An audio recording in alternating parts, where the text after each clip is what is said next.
भाइयों नमस्कार।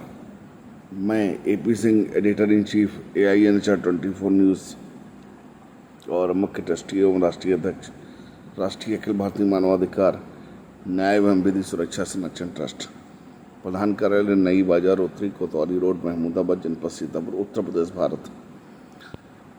आज मैं आपको एक बहुत ही विशेष व्यक्तित्व की बात मैं करूँगा। गोरखपुर के पूर्व सांसद और उत्तर प्रदेश के मुख्यमंत्री जी माननीय योगी आदित्यनाथ जी। आज मैं उनके कार्यकाल और जनता ने जो जनादेश दिया है उसके क्रम में उत्तर प्रदेश को 2017 से लेकर अब तक उनके कुशल प्रशासन ने क्या क्या कार्य किए हैं, आज उनको सम्मान के साथ कोई बुलडोजर बाबा कहता है। चूँकि मैं भी सनातन धर्म से हूँ और चूँकि सनातन धर्म में एक परंपरा है, बाबा का मतलब बहुत ज्ञानी पुरुषार्थ व्यक्ति से है, जो जीवन जीने की कला और इतिहास के विषय में बताते हैं और शिक्षित करते हैं और धर्म के प्रकांड विद्वान होते हैं। और ऐसे व्यक्तियों को या घर में बुजुर्ग होते हैं, उनके नाते जब ऐसे व्यक्ति हमें रास्ते में कहीं मिलते हैं कहीं पर, तो सामाजिक रूप से उनको प्रणाम करना, उनके चरण स्पर्श करना और उनका आशीर्वाद लेना मुख्य बात हो जाती है। या जहाँ पर भी जिस देवी देवता और भगवान को आप मानते हैं, जब भी आपकी नज़र पड़ती है, आप हाथ जोड़ करके हम भी प्रणाम कर लेते हैं और एक आदि शक्ति और भगवान को मानते हैं। इसमें हमारी आस्था है और सभी धर्मों का हम सम्मान करते हैं। अब बात आती है, जब बाबा योगी आदित्यनाथ के विषय में मैं गोरखपुर जाता रहा और उनके विषय में काफ़ी कुछ सुन रखा था और उनके यहाँ बहुत जनता दर्शन लगता था। कोई भी आदमी उनके यहाँ जा कर के अपनी बात बताता और वो उन पर कार्रवाई करते। लेकिन जब सरकार में वो नहीं थे और मात्र सांसद थे, तो कभी कभी प्रायः जब कोई बात आती है, कोई समस्या आती है, तो सबसे पहले पुलिस अधिकारियों या पुलिस की मदद ली जाती है और SHO स्तर के प्राधिकारी कभी कभी सांसद के रूप में मुख्यमंत्री जी की बात नहीं मानते थे। विवाद होता था, मुख्यमंत्री जी न्याय दिलाने की बात करते थे, लेकिन चूँकि सरकार नहीं होती तो कोई अधिकारी सुनता नहीं है। अब देखिए फ़र्क कितना है, सांसद और मुख्यमंत्री के बीच में कितना बड़ा फ़र्क है।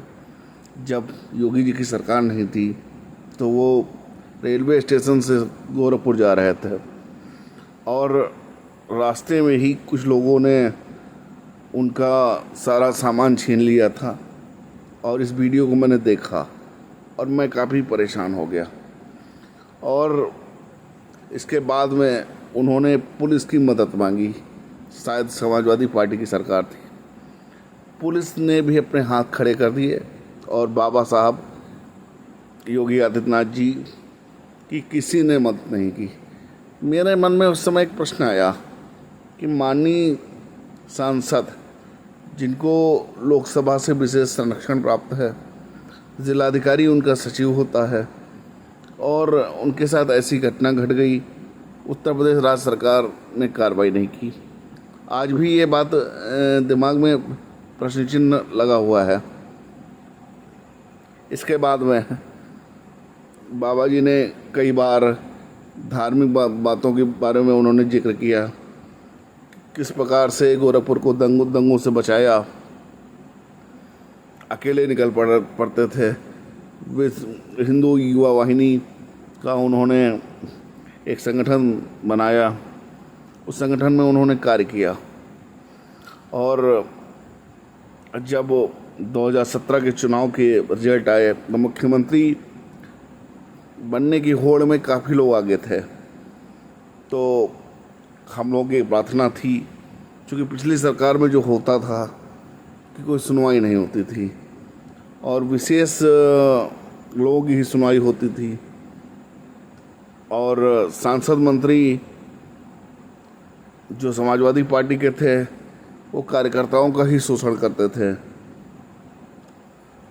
तो आपस में वार्ता होती रहती थी, कभी सड़क पर बात होती, कभी किसी कार्यक्रम में बात होती, आम जनमानस से बात होती। युवा वर्ग चाहता था कि योगी जी मुख्यमंत्री बने। अब एक सबसे बड़ी बात यह है कि जब हमें कार्य करने का मौका ही नहीं मिलेगा तो हम अपनी प्रतिभा नहीं दिखा सकते। और इसी क्रम में बाबा जी मुख्यमंत्री बने। उस समय प्रदेश को दंगे की आग में लोगों ने झोंकने की कोशिश की, लेकिन बाबा जी ने उसकी पुनरावृत्ति रोकने के लिए कठोरतम निर्देश दिए, कड़ी कार्रवाई की। और जो भी दंगाई थे, दंगाई किसी धर्म जाति से ताल्लुक़ नहीं रखते थे, दंगाई किसी के नहीं होते, तो उन्होंने बड़ी कार्रवाई की, तगड़ी कार्रवाई की। और माफिया, बिना सत्ता के संरक्षण के कोई भी व्यक्ति माफिया नहीं बन सकता। बिना अधिकारियों के संरक्षण के कोई भी चीज़ पल्लवित नहीं हो पाती। क्योंकि मैंने भी यूपीएससी आईएएस का एग्ज़ाम दिया है, दुर्भाग्य से मेरा नहीं हो पा रहा, अलग बात है, मैं दिव्यांग हूँ। मुझे 2013 की घटना याद है। समाजवादी पार्टी की सरकार में रहते मुझ पर एक फर्जी मुकदमा लिखा गया था, और उस समय मैंने योगी जी का फ़ोन मिलाया था, और सांसद जी, योगी जी उस समय सांसद थे, तो मेरा घर का नाम विजय कुमार, घर में विजय कुमार कहते हैं, विजय कुमार के नाम से हमने बात की, उनको पूरी बात बताई पीएस साहब को, और एक पत्र लिखा हमने, एक रजिस्ट्री भेजी। और इसके बाद में योगी जी ने उस पर क्या कार्रवाई की है मुझे नहीं पता। राष्ट्रीय मानवाधिकार आयोग ने भी उस पर कार्रवाई की थी, और एसएचओ को मैंने प्रमुख सचिव गृह से बात करके, उसमें श्रीवास्तव करके कोई प्रमुख सचिव गृह थे, उनसे मेरी वार्ता हुई, पूरी कार्रवाई हुई। लेकिन यहाँ पर एक बात है, अपराध, शासन व्यवस्था और पुलिस व्यवस्था, विगत सरकारों ने किसी भी दंगे को रोकने के प्रति कठोरतम कार्रवाई नहीं की। अपराध को रोकने के लिए कोई कार्य नहीं किया गया। लेकिन बाबा जी की सरकार आई, माननीय योगी जी मुख्यमंत्री बने, संत समाज से आते हैं और हम भी आदर करते हैं।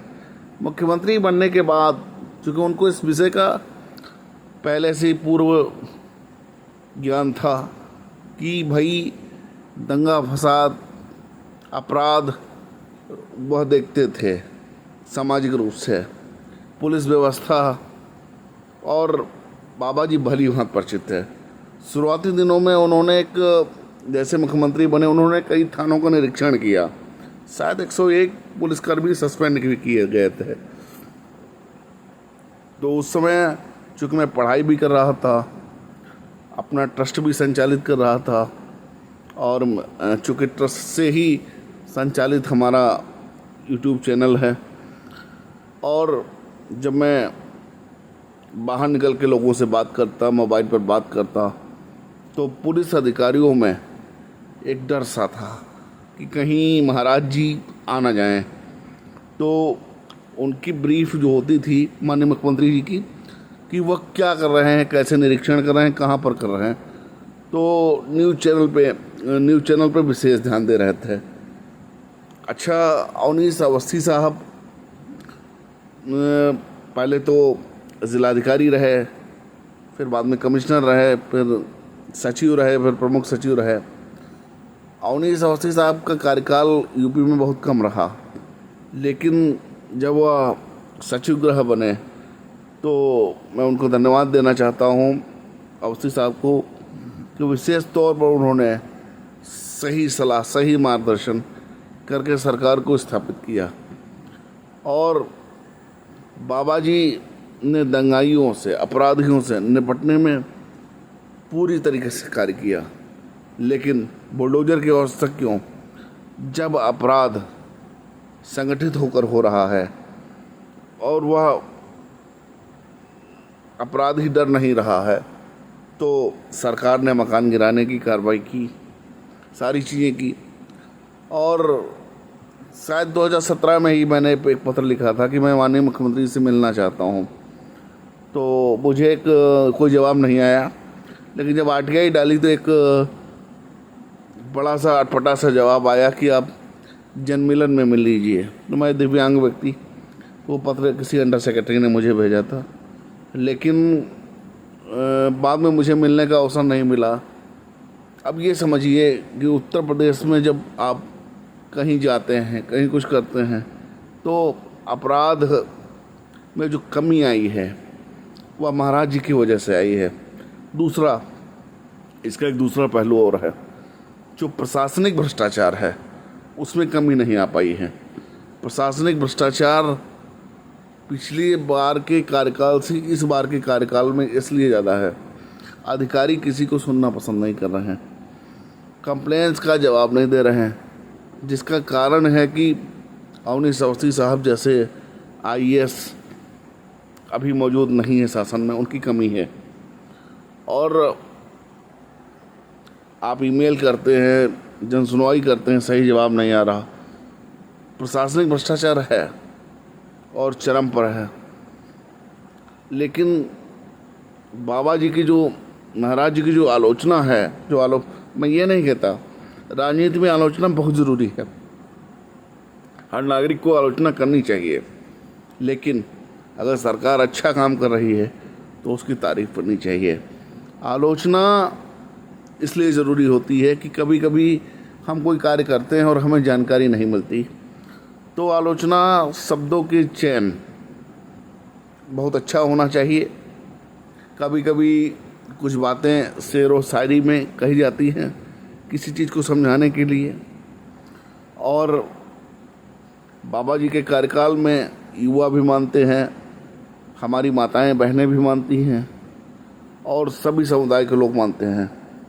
अगर सरकार में पूर्ण रूप से संगठित अपराध खत्म हो जाए, किसी प्रकार का कोई अपराध न हो,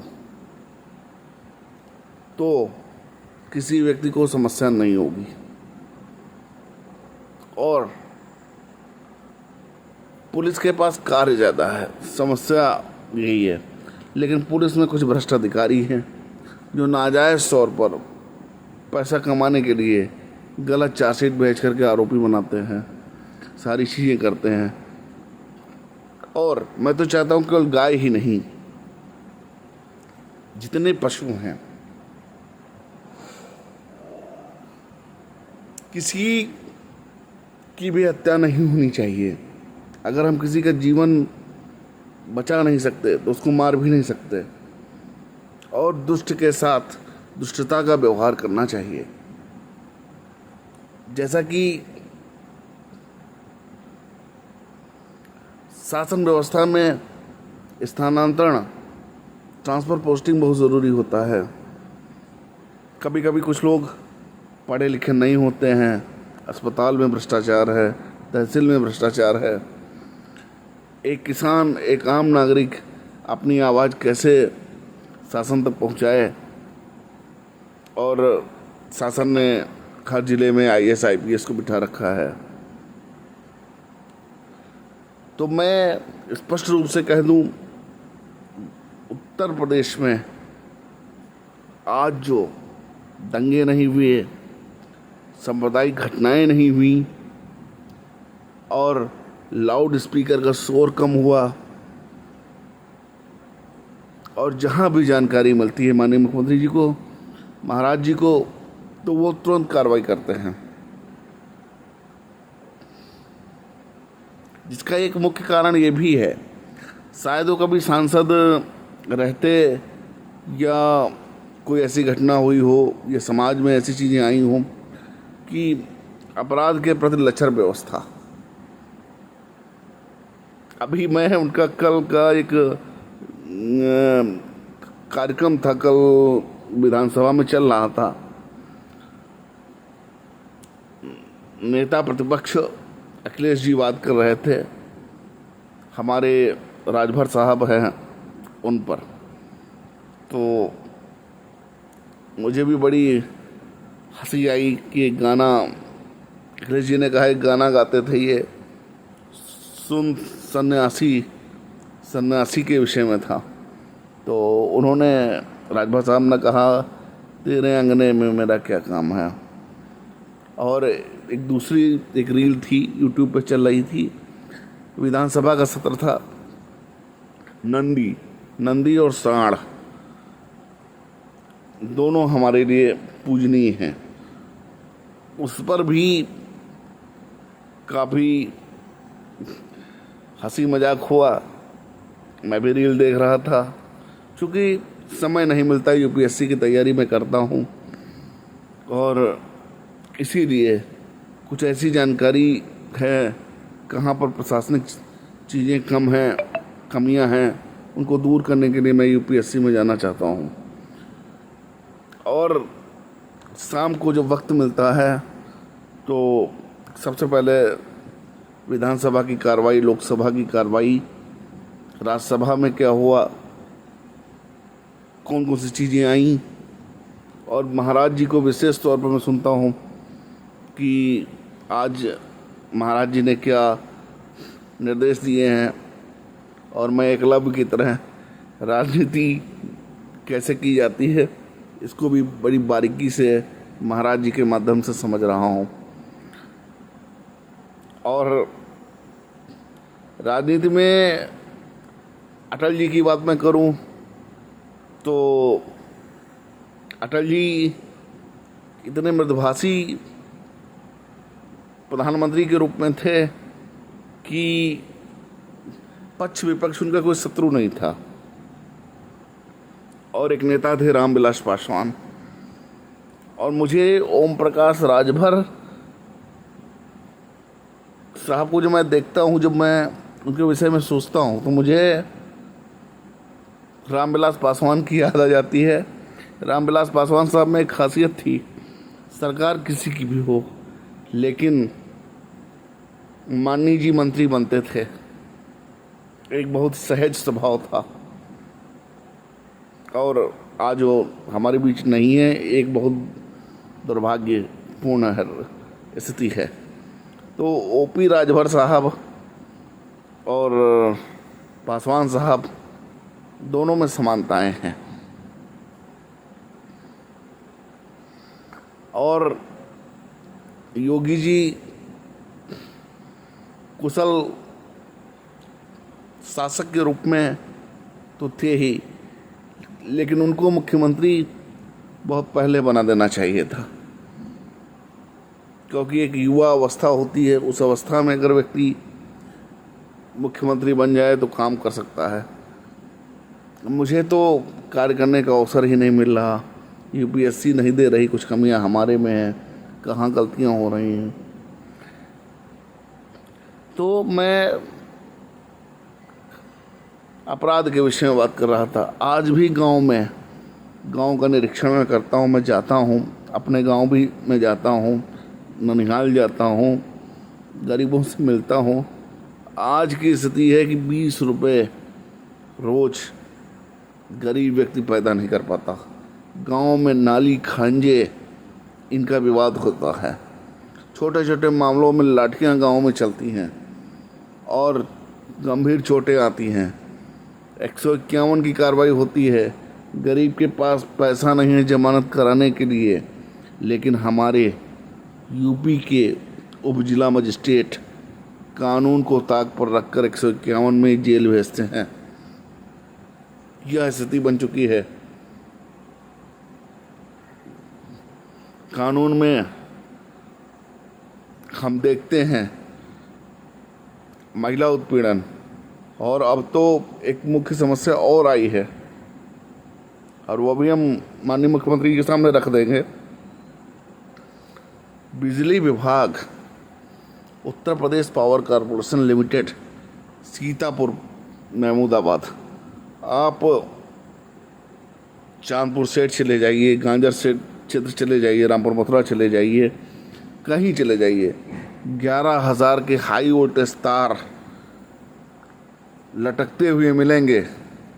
और उत्तर प्रदेश पावर कॉरपोरेशन लिमिटेड के सीएमडी, जिला प्रशासन, जिलाधिकारी और अन्य अफसर और बिजली विभाग के अधिकारी जानबूझ करके मतलब लोगों की मृत्यु हो सकती है, इसको दावत दे रहे हैं। हाई टेंशन तार हर गांव में लटकते मिलेंगे, जबकि आपको पता है कि इसके पैरामीटर से लोगों के साथ खींच कर दुर्घटना होती है, लेकिन किसी अधिकारी के ऊपर इस पर विचार नहीं जा रहा है। अगर कोई दुर्घटना होती है तो क्षतिपूर्ति दी जाती है, लेकिन मैं सहमत नहीं हूँ। अब क्षतिपूर्ति नहीं होगी। शिकायत के बाद, निरीक्षण के बाद, और 11,000 से हर वक्त खतरा रहता है, लेकिन अधिकारी जानबूझ करके मामले को दबाते हैं, क्षतिपूर्ति पे मामला निपटाते हैं, और ये गलत बात है। जितने भी तार लटक रहे हैं, अगर उनको समय रहते ठीक नहीं किया गया और कोई घटना घट जाती है, तो शासन से लेकर के जिलाधिकारी तक और बिजली विभाग तक एफआईआर में पक्षकार होंगे, क्योंकि ये सबसे बड़ी विडंबना है बिजली विभाग की कि जानबूझ करके लापरवाही कर रहे हैं। मैं महाराज जी से याचना करूंगा कि जनहित में निर्देश दिए जाएं कि खूब ऊंचाई पर 11,000 के तार खींचे जाएं, और जो तार रास्तों में लटक रहे हैं, चाहे वो बिस्वा रोड हो, चाहे जहाँ भी हो, हर जगह की जांच होनी चाहिए, और इसमें जो भी अधिकारी दोषी है उसके खिलाफ एफआईआर हो करके उसको जेल भेजा जाए, क्योंकि ऐसी घटनाएं बराबर मैं देख रहा हूँ। अब बाबा योगी आदित्यनाथ जी की मांग पौंडीचेरी में हो रही है। मैं चाहता हूँ पूरे इंडिया में योगी मॉडल, महाराज जी का मॉडल लागू किया जाए। अब सबसे बड़ी नेहरू गांधी परिवार की एक गलती, सबसे पहले जनसंख्या वृद्धि जो हो रही थी उस पर कानून लाना चाहिए था। 60 साल के शासनकाल में कांग्रेस ने ऐसा नहीं किया। आप सभी जानते हो आज़ादी के पहले हिंदुओं के साथ क्या व्यवहार हुआ, कितने लोग मारे गए, लेकिन फिर भी अभी अमेरिका में किसी विद्वान ने कहा था कि भारत में बार बार आक्रमण होकर के गुलाम भारत बनता है, और भारत के लोग बार बार घटनाएं हो रही हैं, उस घटना से सचेत नहीं हो रहे हैं। तो आखिर इशारा किधर है? जनसंख्या नियंत्रण कानून क्यों नहीं है? रसिया जब अपने पर संकट आया तो रूस ने किसी की चिंता नहीं की, सीधे सीधे हमले किए। तो क्या जनसंख्या नियंत्रण कानून नहीं आना चाहिए? भ्रष्टाचार अधिनियम के तहत जो अधिकारी भ्रष्टाचार कर रहे हैं, महाराज जी को चाहिए कि उनको भी बर्खास्त करें और स्थानांतरण नीति में एक बदलाव करें। किसी भी अधिकारी को टीएडीए नहीं दिया जाएगा, जहां तैनाती होगी निजी खर्चे पे होगी। और औचक निरीक्षण महाराज जी सरकार में कम हो रहे हैं। औचक निरीक्षण करने से सत्यता पता हो जाती है। मैं इसी के साथ अपनी वाणी को विराम देता हूँ और आशा करता हूँ कि आप सभी स्वस्थ होंगे, सुखी होंगे और भारत माता की जय। जय हिंद।